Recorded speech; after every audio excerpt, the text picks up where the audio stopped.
നമസ്കാരം. ഇന്ന് നവരാത്രിയുടെ 5-ാം ദിവസം അമ്മ സ്കന്ദമാതാവിനെ ആരാധിക്കുന്നു. സ്കന്ദമാതാവ് സിംഹവാഹിനിയായി പ്രത്യക്ഷപ്പെടുന്നു. അമ്മയ്ക്ക് 4 കൈകളുണ്ട്. 2 കൈകളിൽ കമലപുഷ്പങ്ങൾ പിടിച്ചിരിക്കുന്നു.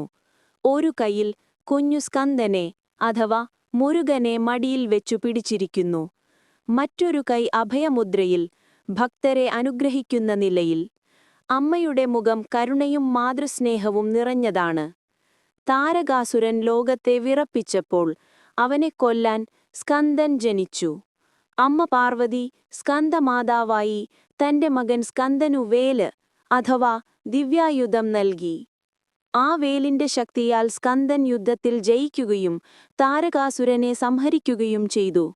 അതിനാൽ സ്കന്ദമാതാവും മാതൃത്വത്തിന്റെയും ധൈര്യത്തിന്റെയും പ്രതീകമാണ്. 5-ാം ദിവസത്തെ പ്രത്യേക നിറം പച്ച.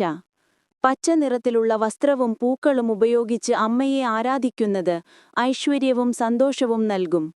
പ്രസാദമായി വാഴപ്പഴം സമർപ്പിക്കുന്നത് വളരെ ശുഭകരമാണ്. മന്ത്രം: ഓം ദേവി സ്കന്ദമാതായേ നമഃ.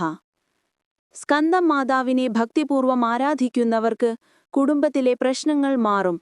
മാതൃത്വവും സന്താന സൗഭാഗ്യവും ലഭിക്കും. ധൈര്യവും ആത്മവിശ്വാസവും ജീവിതത്തിൽ നിറയും.